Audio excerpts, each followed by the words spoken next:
Instituto Nacional de Transparencia, Acceso a la Información y Protección de Datos Personales. Yo le pediría al comisionado que haga uso de la palabra, por favor. No, pues muy buenas tardes a todos ustedes. Bueno, sé que es una hora ya cercana a la comida. No voy a, como lo dijo perfectamente Pedro, a repetir. Se ha dicho mucho y creo que bueno, pues dos personas que conocen perfectamente, Jacqueline, en su calidad es comisionada del IFAI, presidente del IFAI, y bueno, Pedro desde la academia, pues toda esta evolución que nos han dicho y los retos, digamos, que implica la implementación e instrumentación de la ley general, y en este caso específicamente lo que ha sido la evolución en el Poder Legislativo. Yo, a lo mejor por mi defecto de ser economista, voy a hacer, irme a cómo se está instrumentando y cuáles son los retos y problemas que estamos encontrando en su instrumentación, muy pragmáticamente, por decirlo de alguna forma, que creo que embona con, sabiendo quién iba a estar en la mesa, pues con lo que ya se ha hecho del análisis, digamos, un poco más conceptual, teórico o desde la academia. Si me das favor. Primero, adelante, ¿cuál ha sido la evolución del derecho de acceso a la información? Adelante, Daniel. En el país tenemos alrededor del año 600,000 solicitudes. Cuando digo en el país, me refiero a la federal, aporta unas 130,000 solicitudes, hay institutos como el DF que aportan 120, o el Distrito Federal, y aquí están todos los estados, están todos los poderes, estuvieran o no estuvieran en la órbita del IFAI. Finalmente, como ya lo decía Jacqueline, en el informe que brindaba el IFAI, se ponían este informe de los osos, que se les terminaba terriblemente el nombre, pero bueno, los osos jueces obligados. Pero si nosotros vemos solo este dato, pues puede parecer mucho, puede parecer poco, 120 millones de habitantes, etcétera, etcétera. Y uno presume este dato, lo lleva a otra realidad internacional, que dicen, oye, bueno, en México son preguntones en serio, en términos per cápita es de los países que más solicitudes de información tiene, porque en Estados Unidos no llegan a las 200,000 solicitudes. Pero ¿qué es lo que sucede? Y que es para mí una cuestión que está detrás del espíritu de la reforma, y que es gran parte de la reforma, que la gente no hace solicitudes, evidentemente se debe garantizar el que la gente pueda hacer las solicitudes en el momento y facilitarlo, sino la gente lo que hace es asomarse a los portales, es la forma, digamos, y por ejemplo el POT que construyó el IFAI, que todavía, digamos, sigue, tiene 48 millones de visitas al año, digamos, en ese sentido. ¿Qué ve la gente? Pues la gente, aunque no lo crean, lo primero que ve es el directorio, los funcionarios, saber cuando menos dónde están, digamos, en ese sentido, cómo se llaman, etcétera. Pues la otra es trámite de servicios y la otra es compras. Principalmente son lo que la gente se asoma, pero son 48 millones de visitas solo del POT, que solo abarca la administración pública centralizada o federal, en ese sentido. Y se den cuenta, la reforma y la ley general van en esa tendencia. La forma de hacerse información hoy en día es a través de las tecnologías de la información. Yo sé que tenemos una brecha digital muy fuerte en nuestro país, pero bueno, para eso está la posibilidad de hacer las solicitudes, y ahora hasta de forma telefónica, gratuita, etcétera, etcétera. Como la Cámara de Diputados, ya lo decía muy bien Jacqueline, no había un incentivo, y es uno de los sujetos o de los sujetos obligados que, digamos, por su importancia, tamaño y presupuesto, pues digamos, el número de solicitudes es reducido o era reducido. Y voy a decir una cuestión que así sucedía. Por ejemplo, hacerle una solicitud a la Cámara de Diputados que no tenía el Infomet, ya lo tiene evidentemente, pues resultaba más que imposible o era heroico. ¿Por qué? Porque había que entrar a la Cámara de Diputados, y yo me ha tocado ir de ponente y a veces tengo problemas para entrar a la Cámara de Diputados, pues bueno, es difícil. Y luego encontrar allá dentro de la Oficina de Información Pública era, digamos, todo un reto en ese sentido, ¿no? Afortunados, digamos, los que podían encontrar, digamos, en la Cámara de Diputados la oficina, y luego si la encontraban, ver que hubiera alguien y que los atendiera, ¿no? Entonces, bueno, se volvería altamente complicado, y ahí tienen, digamos, un poco los datos. Se dan cuenta, bueno, pues al Senado le preguntaban, pues digamos, le preguntan alrededor de 1,000 preguntas, a los diputados 1,700, y la auditoría, bueno, o sea, era difícil. Y hay otra cosa que hay que decirlo, que finalmente muchos, y esto, bueno, los estudiosos que se han dedicado a estudiar la transparencia en el Parlamento mexicano, pues tenía un incentivo perverso que era, bueno, yo pregunto, y si no me contestan bien, voy y reclamo, si puedo hacerlo, obviamente, porque encontrar y meter, y ellos mismos van a resolver en este sentido la propia. No es un incentivo. Yo no sé la calidad a lo mejor de las resoluciones, pero no es, digamos, el mejor escenario para decirlo, y por eso en la reforma entran ya en la órbita del INAI para que el INAI pues sea competente ante el Poder Legislativo y hoy nosotros podamos resolver los recursos de revisión, digamos, que pudieran presentarse adelante. Esto es, digamos, el nuevo recurso que tenemos a nivel nacional. Adelante, más o menos estoy a la que sigue, el índice de recurrencia, por llamarlo así, de queja, que no ha variado en los años mucho, está entre 4 y 5%, digamos, a nivel federal.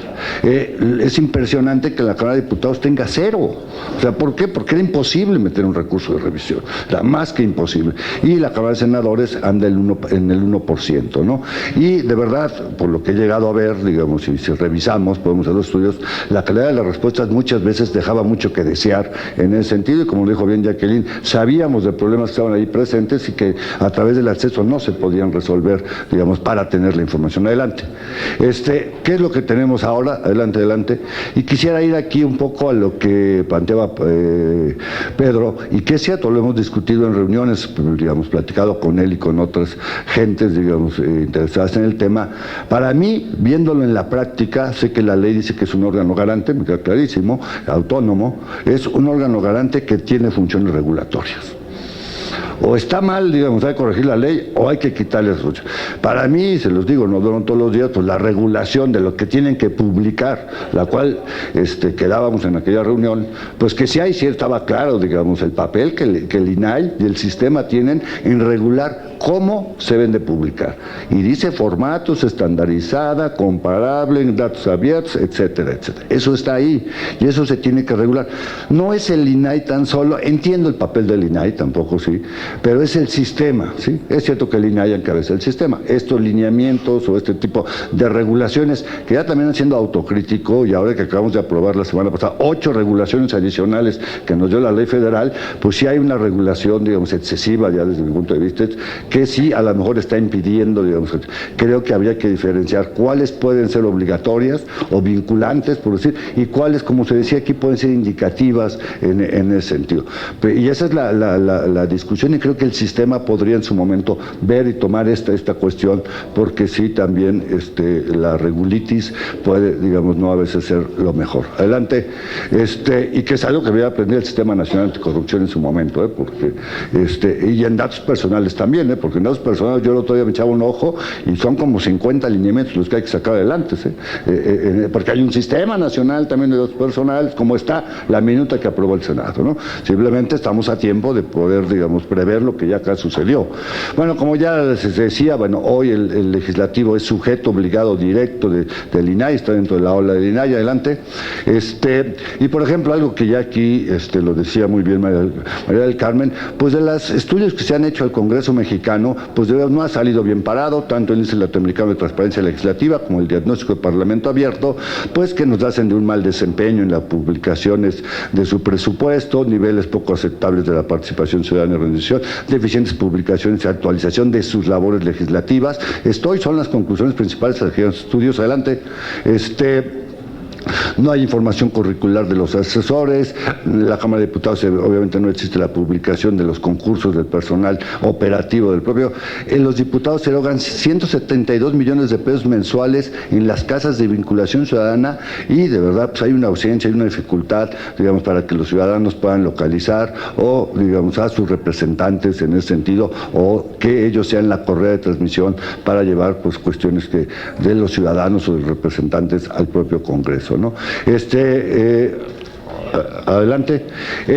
Bueno, aquí, digamos, sí, fue que se me pidió también, está el asunto de la plataforma. Se hizo una pregunta hace rato, sí, la plataforma en ese sentido iba a ya operar a partir de mediados de noviembre, como yo dije en una declaración en el Universal.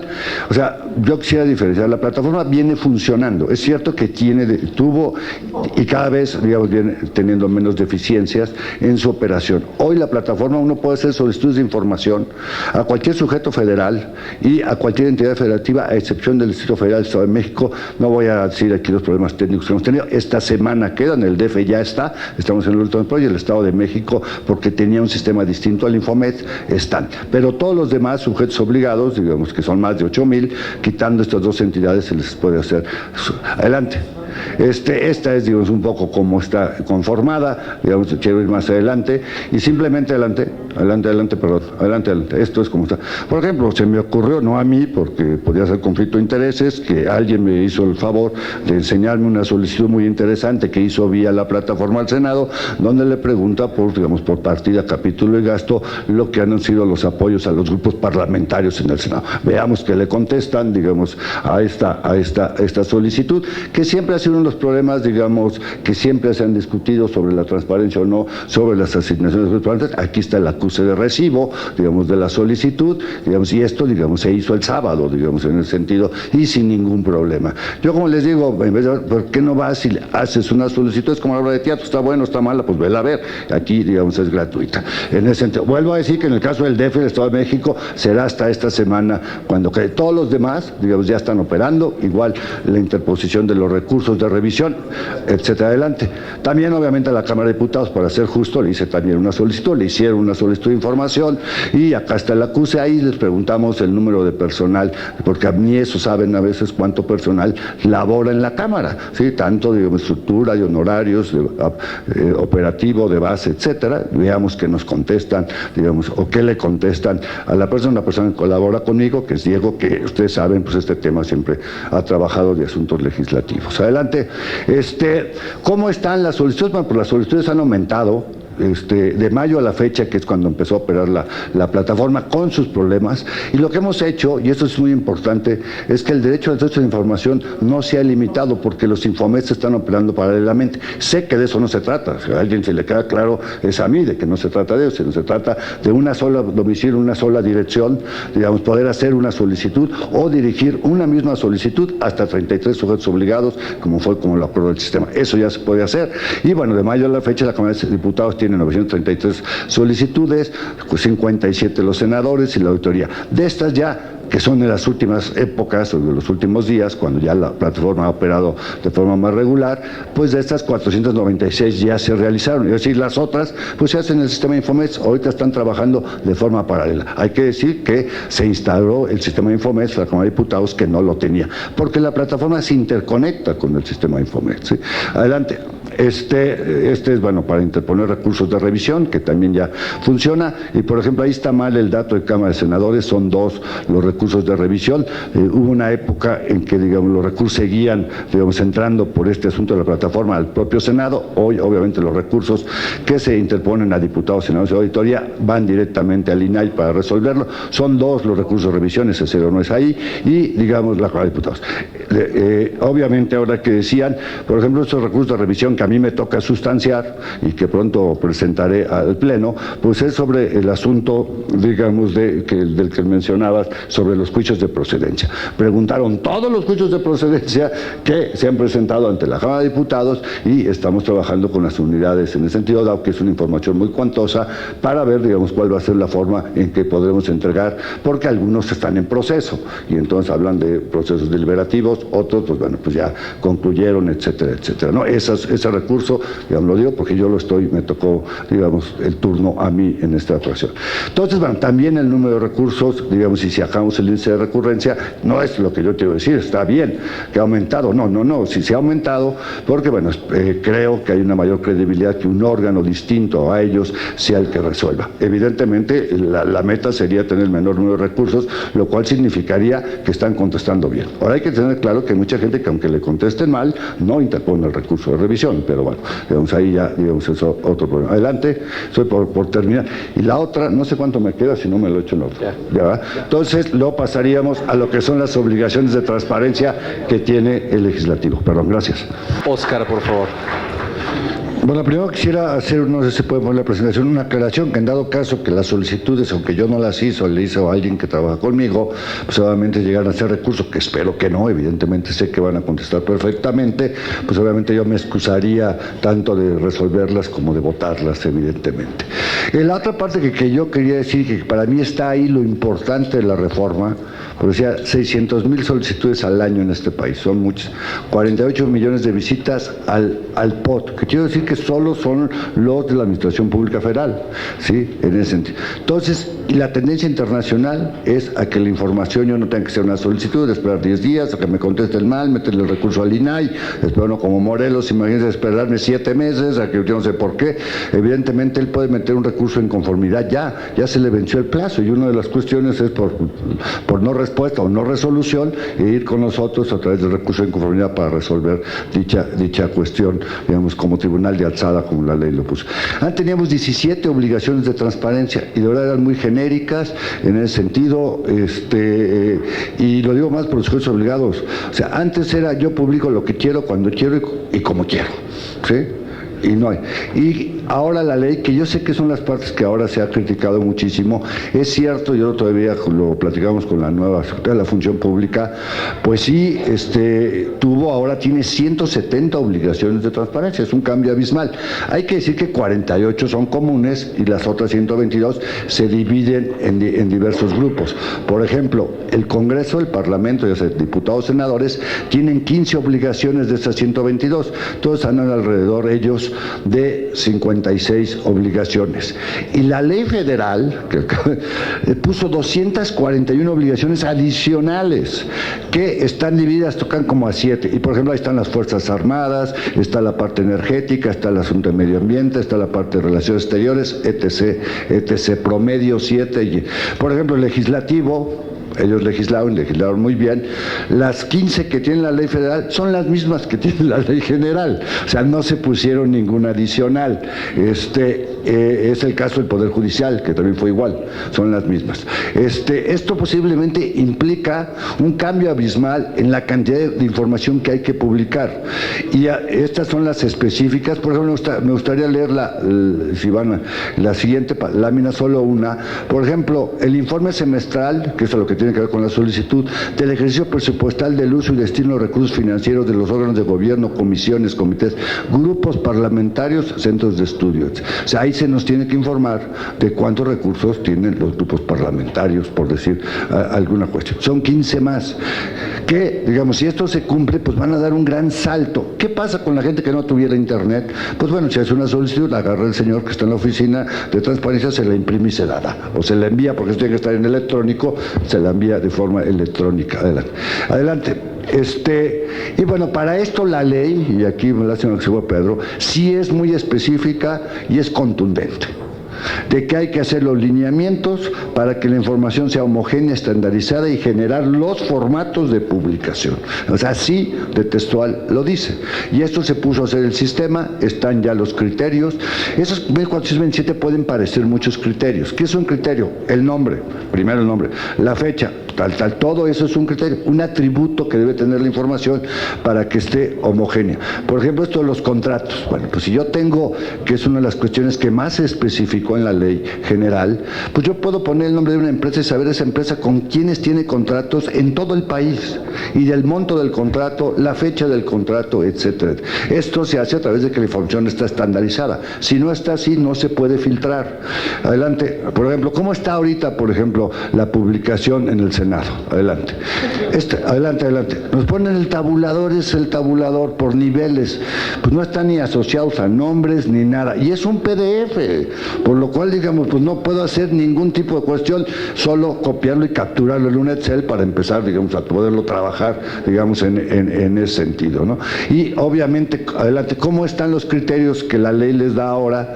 Pues es todo esto. Y ahí tienen que poner, pues, sus bonos, sus dietas, si hay pago en especie, etcétera, todo. Algo, por ejemplo, que en el país no está, siempre la remuneración bruta y neta, solo nos dan una en ese sentido, ¿no? Y esto pues me va a permitir que si yo quiero saber quién gana más de 120,000 pesos mensuales en todo el país, dándole la cantidad, lo voy a buscar, un poco como se hacía en el POT, digamos, esto viene del POT con filtraciones en este sentido. Y yo puedo ver, por ejemplo, la información en la plataforma de todos los congresos del país, no tengo que estarme saliendo y meterme a otro Infomet, entrarme y salir, sino jugar, digamos, con ellos y compararlos. Todos obviamente son formatos exportables, en el sentido que permiten avanzar en esto de Parlamento, viendo que coincido con el senador Encinas, que no solo es el tema de transparencia. Esta es la parte que a nosotros nos toca. Creo que el asunto de la participación participación ciudadana es fundamental, pero digamos en la parte de transparencia, de formatos abiertos, manipulables, etcétera, pues bueno, la plataforma adelante. ¿Cómo está la carga de información? Y esto de que no se puede. Déjenme decirle que el Banco de México ya terminó, ya subió toda su información. El INAI ya tiene toda su información, pero digamos, solo faltaría, ¿no? Digamos, en el sentido, yo acabo de estar la semana pasada en Jalisco, y Jalisco está un 85% de toda la información, de todo el estado. ¿Por qué? Porque hubo una orden contundente del señor gobernador y les dijo, señores, yo no termino el año si no tengo toda la información. Y eso que aparte de su ley, todavía les metió más obligaciones que las que, digamos, hay en la ley general. Sé que es una carga de trabajo impresionante, pero, digamos, se requiere voluntad. Ahora, esta es, digamos, una primera vez, porque después, pues, ya nomás lo vas actualizando. ¿Y qué hicimos, por ejemplo, con el caso de la UNAM que hemos por poner un ejemplo? Yo tengo esa información, pero la tengo distinta, ¿sí? Bueno, pues ahí hemos trabajado con ellos una cosa que se llama interoperabilidad, que yo jalo de la columna donde me la tienen ellos de su base de datos y la traslado a la columna tal. Y no es porque la UNAM está bien, lo que pasa es que tiene que ser comparable para que yo pueda, por ejemplo, si yo hago un estudio en las universidades, pues por ejemplo saber cuántos titulares hay, si hay es el caso, equivalentes, etcétera, etcétera, ¿no? En ese sentido. Sé, digamos, que es un asunto que causa y se dice, bueno, oye, ahora, y lo he platicado mucho con Isa Luna, es que esto va a inhibir la creatividad para poder subir otra información. No la inhibe.